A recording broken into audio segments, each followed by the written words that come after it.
Hey everyone, how you doing? Hope you're bubbling well. It's Darran from Squeak and Bubbles Carpet Cleaners. So where are we today?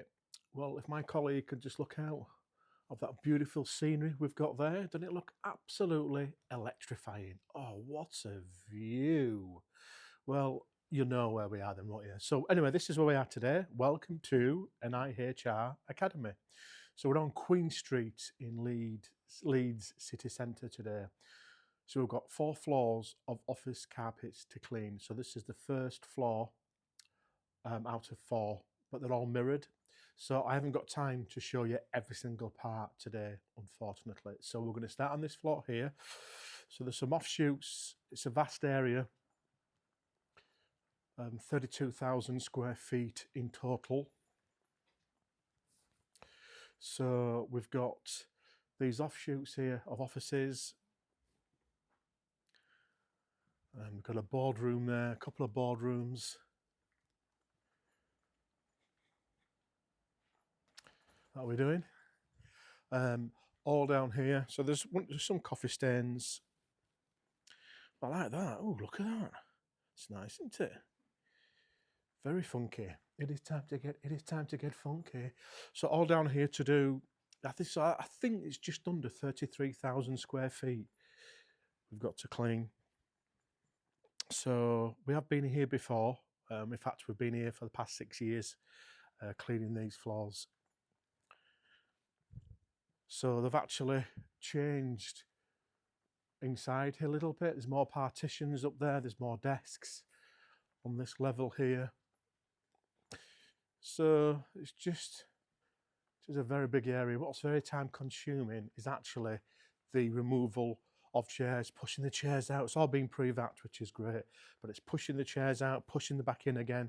That's the issue. Right, guys, so Darran is back by public demand.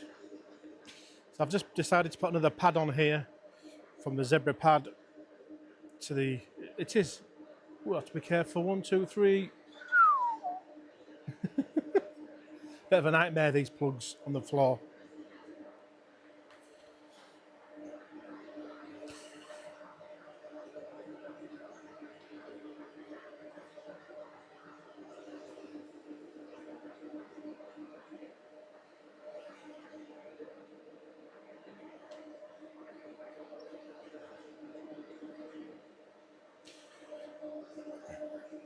Let's have a look here.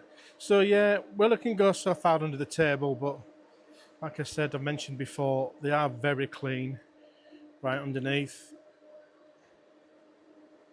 And what you can tell with the pad there, it just goes over by probably about 1/4 of an inch over the sides there. So it allows me to go up to the corners. So yeah, so I've mentioned before, haven't I? You might be thinking, why did you get into carpet cleaning? Originally, I didn't get into carpet cleaning. I was actually cleaning windows. I used to be a DJ in nightclubs. I think I mentioned that before. And then from there, I got into sales and marketing, which I did for quite a few years. A company owed me a lot of money. And then I decided just to set my own business up because they didn't pay me my commission. So back in 2008, I just started cleaning windows to begin with, which I thoroughly enjoyed. I used to pass all the work over to another carpet cleaner, and I thought, hang on, he's earning more money than me. So I decided to then go on a course, and I haven't looked back really. So I enjoy it. You get to meet your customers. As long as you've got all the right gear, rule of thumb, never lie to your customer. So this pad is actually throwing out a little bit of, but it's covering the floor a lot better, which I like.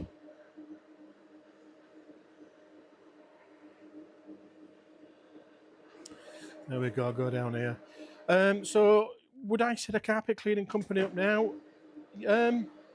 It's difficult because it's quite well saturated is the industry. So there's too many comers and goers. 1 minute they're here, next minute they're gone because they've damaged someone's carpet or they don't know what they're doing. So I would say, if you look, it's lucrative, you can make a good living, but it's well saturated. But you need a website. It's not just a case of having a machine and that's it. You need a well-worded website. Well-worded website, honestly, it's worth its money in gold. And then you can just go from there, really. And just be honest with your customers. Don't promise this and don't promise that, because if you start promising things and then things don't turn out, like I'll price jobs up and I always say attempt of stain removal. So when I say attempt of stain removal, that lets my customer know that there's no guarantee that I will remove their stain, but I will try my best. Now, if you're fully trained up, industry trained, then you know what product to use. Now, that then enables you to hopefully try your best and see what stain comes out. Some cases stains will lift quite easily. If you're cleaning wool carpets, that's a different ball game. Or if you're dealing with urine on a carpet from a cat, that once again is a different ball game. Cat urine is absolutely disastrous to try and remove. It really is. You have to be really careful. So, yeah. Now the rotary, the reason why I'm using a 17-inch rotary on this job is because simple reason, it's more manageable to use on jobs. I think you can get up to a 21-inch, but a lot of offices can be quite tight to try and get around places. So I would always say 17-inch rotary. Nice and weighty because it's great for the encapsulation product. But I would also say as well, always have a smaller rotary. So even though I've got this one, I have an Auric, which I use quite often on jobs. So if an office is quite small, then the Auric will allow me to get into small, tight places without banging my elbow and then having to go to hospital because I've shattered my elbow. Not that I have done that yet, but I've banged my elbow many, many times. So yeah. So where are you watching from, guys? I'd be intrigued to find out what part of the world you are watching from. Are you in the UK? Are you in the Americas? Are you from Mexico? Mexico. Speedy Gonzalez. Are you from Asia? Yeah, let me know where you're watching from. Also, if you are thinking about setting a carpet cleaning company up, I would suggest always going on a carpet course. That's paramount, going on a course at all times. The simple reason, you need to know what you're doing, and then try shadow someone. I don't shadow anybody. I won't let anybody else shadow now. I have helped people in the past, and they've just let me down. And I'm more than willing to help anybody. If anybody's got any questions to do with carpet cleaning, I'm more than willing to literally help them with questions. But I don't shadow anybody because I've had issues in the past. And it's not all about what you can get. I'm not about that. I'm more than willing to help people. But yeah, just the way some people have treated me in the past, I've just stopped doing it. But if you've got any questions to do with carpet cleaning, then just like I said, just fire me a question, guys. I'll see what I can do when it comes to answering it for you. Hopefully, I'll be able to do my best and answer that for you. Answer whatever questions you've got. Oops-a-daisy. So, I think we've mentioned a few times it's not too bad in quite a few areas. And then other areas, there's drips and drops or coffee stains. So that is what I'm removing. They're actually new tiles. I think I mentioned it at the outset. So where the carpet or the tile fitters have been, they've gone over with a bit of glue on some of the tiles. You just can't get the staff, can you? And the floor is so uneasy. I can't be singing easy like Sunday morning, but sorry, uneven, should I say, not uneasy. The floor is so uneven, so it's a bit of a nightmare.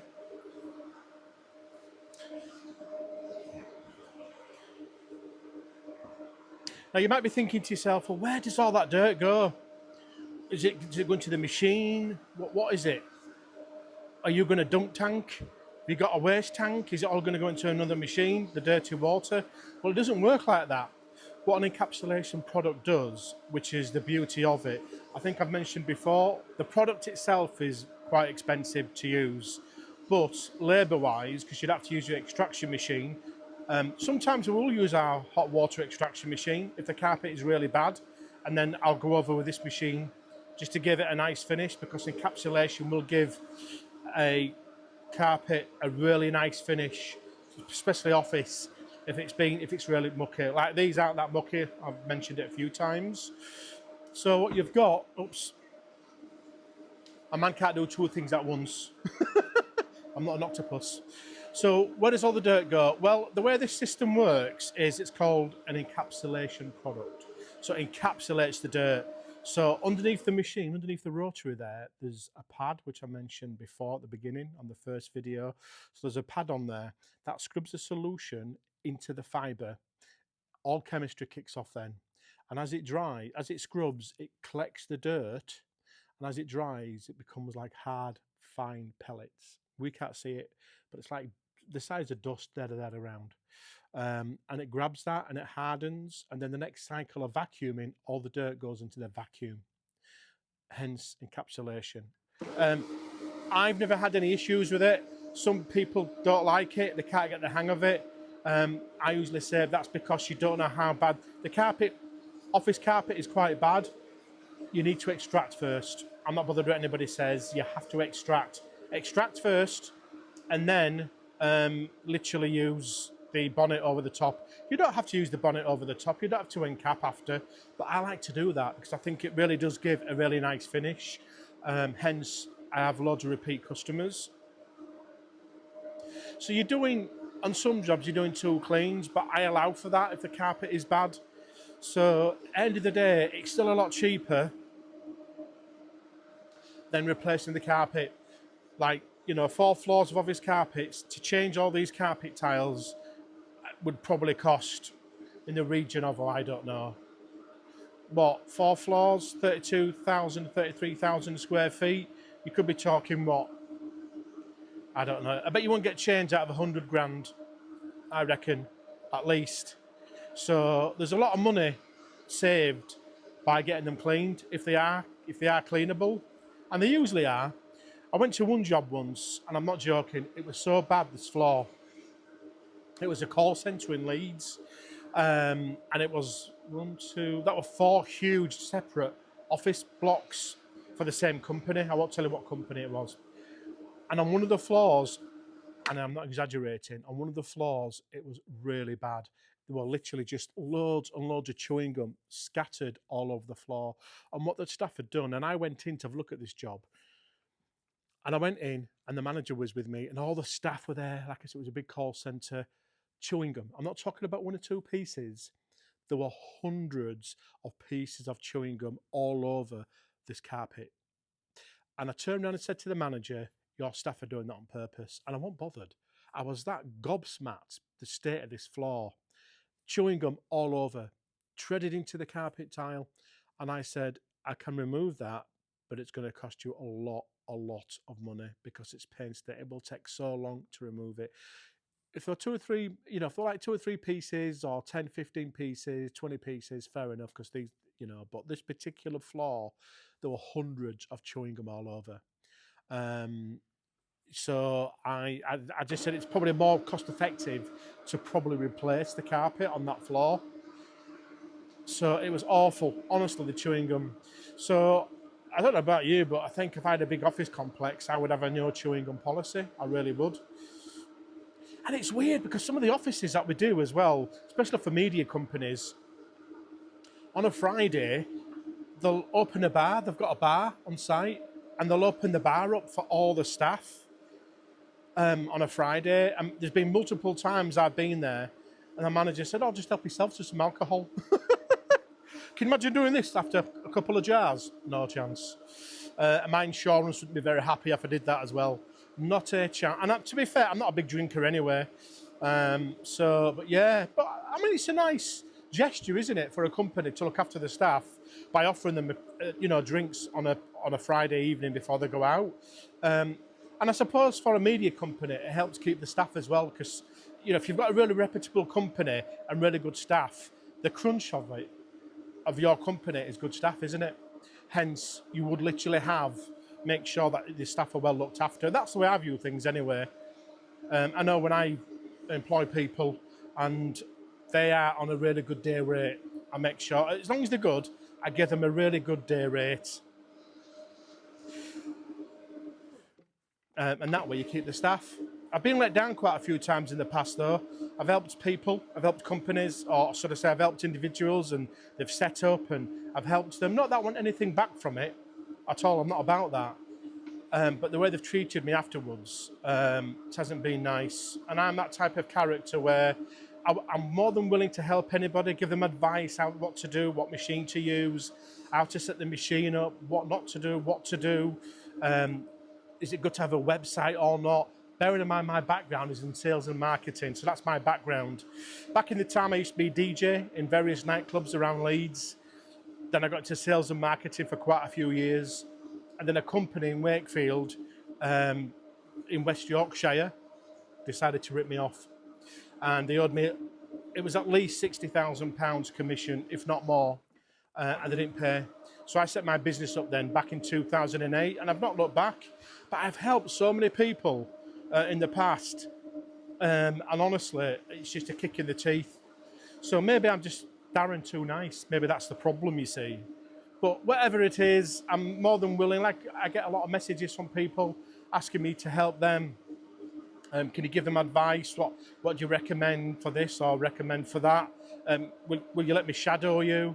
And I don't like people shadowing me because I've got my own way of doing things, but I will gladly give them advice. And one of the first things I say is always go on a training course. Training courses are so important. They really are, because even though you go on a training course, like driving, isn't it? You go on a driving course, you're on there for days, for weeks, months sometimes. You might not pass the first time, could be the second time, it might be 3 times. I passed on the 3rd time. Anyway, the thing is, it's once you're on the road, isn't it? Once you pass your driving test and you're on that road, that's when you really get to grips of driving. And it's the same thing when you're cleaning carpets. It's not rocket science, I said this quite a few times. However, you need to know what you're doing. You need the right machines, the right products, and all the things in the background that helps your business to be successful. And if you want to be successful, you need to make sure you've got everything in place. And honestly, first rule of thumb, training course. Honestly, it's worth the money in gold. And then if someone will let you shadow them, I don't do that anymore. But if someone will let you shadow them, even if it's just for a few days or a week, fantastic. That is worth its money in gold as well. But you learn more. Once you're out on the road yourself, that's when you pick up on things. Like, I can go to a job, whether it's commercial or whether it's domestic, I can look at a carpet and I know if that is wool or synthetic, or if it's 80-20, which is 80% wool or 20% synthetic. So I know what to look for. And that's, I suppose, 19 years or so of knowledge and training, etc. So for those of you who follow me, you'll know that I do safety floors as well. Safety floors, once again, it's good to go on a course. You just need to know, like, for example, the solutions that we use, if you don't put a neutralizer in your tank, you can turn the floor yellow, the safety floor. Now, can you imagine the staff going back the following day and all their beautiful hard floor that I've cleaned has turned yellow? That won't go down well, would it? And your insurance or my insurance wouldn't be happy about that. So you need to know all these little things. Training courses, honestly, it's worth its money in gold. Anyway, I'm on a bit of a break now, but I hope you enjoyed the video. Any questions, guys, by all means, pop me a message. Remember, I'm on Instagram, I'm on TikTok, I'm on Facebook as well, and I have so many followers, and I just want to thank you all as well. Guys, I love you and leave it, and enjoy the rest of the video as I work along this floor. Take care. Right, so we're probably about just over halfway mark on this job. Oh, sorry, on this floor, yeah.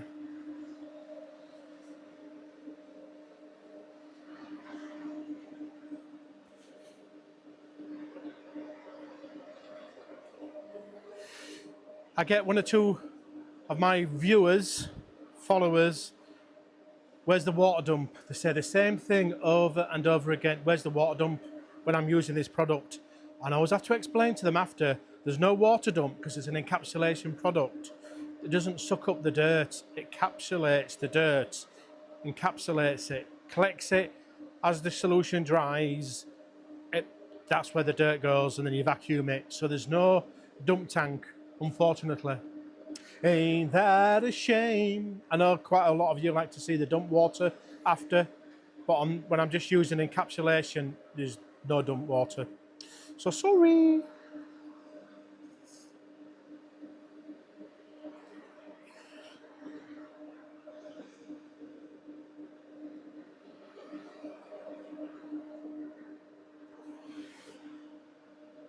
What's that movie, Ruth, we haven't been to go see at the moment?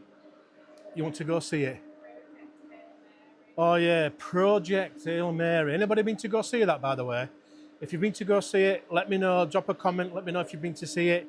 I'm intrigued to know what you think.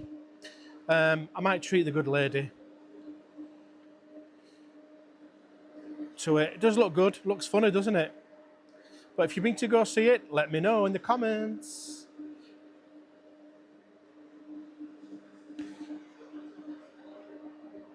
So it's nice and weighty, this machine.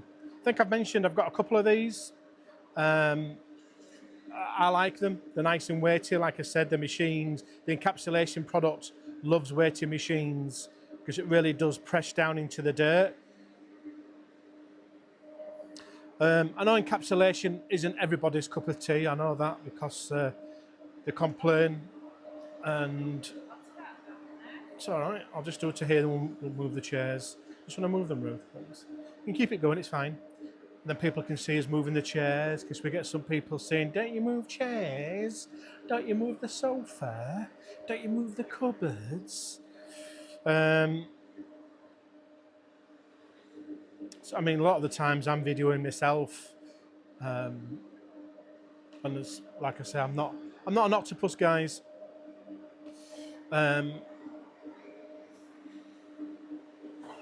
Let's have a look here. I think it's pulled out, Ruth. It's pulled out. Hey, by gum, you just can't get the staff. What's that? Well, it's a little gel thing. I like that. Ooh, it feels nice. Sorry, you can't see me. I'm off camera. But near this, I'll show you when Ruth comes back up again.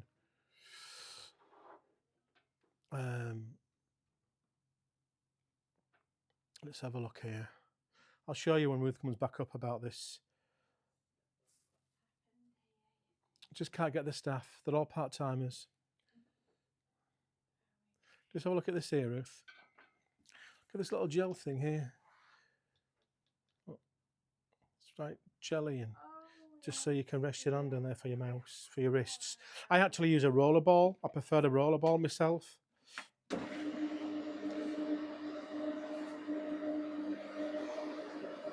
So once again, I have to be careful here. Sorry you're getting the back view. Hope you don't mind. Wiggle it just a little bit. I want to see you wiggle it just a little bit.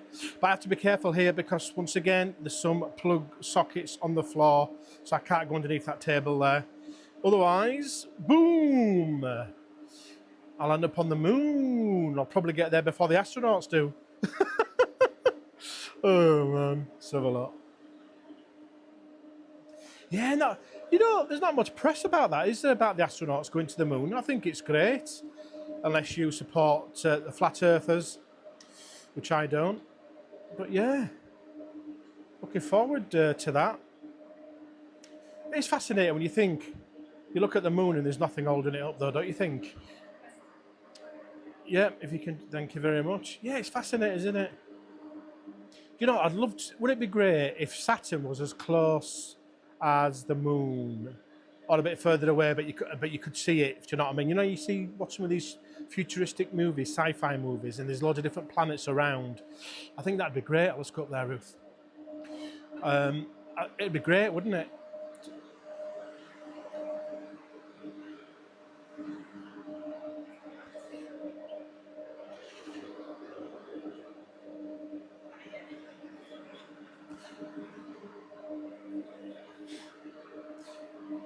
So I've got a bit of a runny nose, guys. So if you can hear me sniffling, I do apologise. I don't know if it's hay fever, or what, but it is a bit annoying. And I hope it's not annoying for you guys hearing me sniffling. Right, so all that section's done there. I'll just bring up down here. I'll go down here.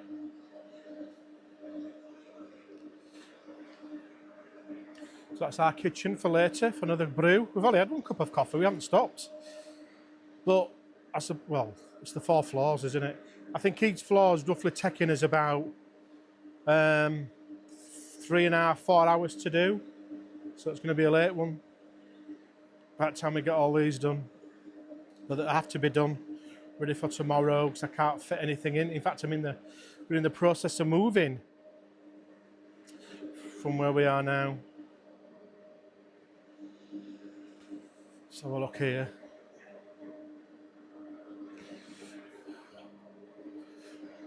I've done all that area down there. Right then, I think that'll do. So guys, once again, thanks for watching my videos. I might do a couple of short ones up there. But any questions to do with hard floor cleaning, carpet cleaning, just pop me a message. Be nice, and I'll be nice back. Once again, this week I must have blocked, I don't know, 20, 30 people just because of how nasty they've been. If you're going to be nasty, I will block you. All right. I don't mind people having an opinion. We're all entitled to opinion, but I don't like people who are nasty. If you're going to be bitter, you don't know what you're talking about, I'll just block you. Simple as that. So please try to be nice. Look, life is too short, isn't it? Be nice to everybody. Be cool. Right, guys. I'll catch you later. Ciao.